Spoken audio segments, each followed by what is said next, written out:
நாமக்கல் மாவட்டம் குமாரபாளையம் அருகே பொது குடிநீர் குழாயில் தண்ணீர் பிடிப்பதில் ஏற்பட்ட தகராறில் விசைத்தறி கூலி தொழிலாளி கல்லால் தாக்கி கொலை செய்யப்பட்டிருக்கிறார். குற்றவாளிகள் சிக்குவார்களா?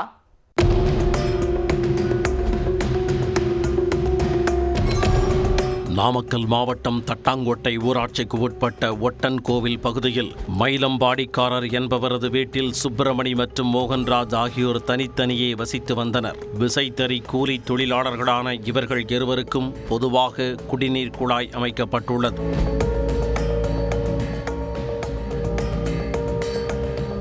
கடந்த சில நாட்களுக்கு முன்பு இருவரும் இந்த குழாயில் நீர் பிடிக்கும் போது தகராறு ஏற்பட்டுள்ளது. இதனால் இருவருக்கும் இடையே முன்விரோதம் ஏற்பட்டுள்ளது. இந்நிலையில் சில தினங்களுக்கு முன் சுப்பிரமணி வீட்டு முன்பிருந்த செடியை யாரோ பிடுங்கிவிட்டார்கள். இது மோகன்ராஜின் வேலையாகத்தான் இருக்கும் என நினைத்துள்ளார் சுப்பிரமணி. இதனால் இருவருக்குள் மீண்டும் தகராறு ஏற்பட்டுள்ளது. இந்நிலையில் புதனன்று மோகன்ராஜ் அவரது நண்பர்களுடன் மது அருந்திவிட்டு ஒட்டன் கோவில் பேருந்து நிறுத்தம் அருகே நள்ளிரவு நேரத்தில் சென்று கொண்டிருந்தார். அப்போது அங்கே சுப்பிரமணி தனியாக நின்று கொண்டிருந்தார். இதை பார்த்ததும் ஏற்கனவே இருந்த முன்விரோதம் மோகன்ராஜிற்கு ஆத்திரத்தை அதிகப்படுத்தி உள்ளது. மோகன்ராஜ் தனது நண்பர்களுடன் சுப்பிரமணியை சுற்றி வளைத்து போதை வெறியில் கடும் தகராறில் ஈடுபட்டுள்ளார். ஒரு கட்டத்தில் சுப்பிரமணியை சூழ்ந்து கொண்ட அனைவரும் தாக்க ஆரம்பித்துள்ளனர். அடிதாங்க முடியாமல் சுருண்டு விழுந்த அவரை இழுத்து கொண்டு சென்று ஆள் நடமாட்டம் இல்லாத பகுதியில் இருந்த வாய்க்காலில் தள்ளிவிட்டுள்ளனர்.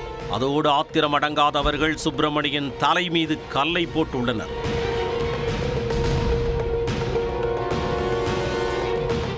இதில் சுப்பிரமணி சம்பவ இடத்திலேயே உயிரிழந்து விட்டார்.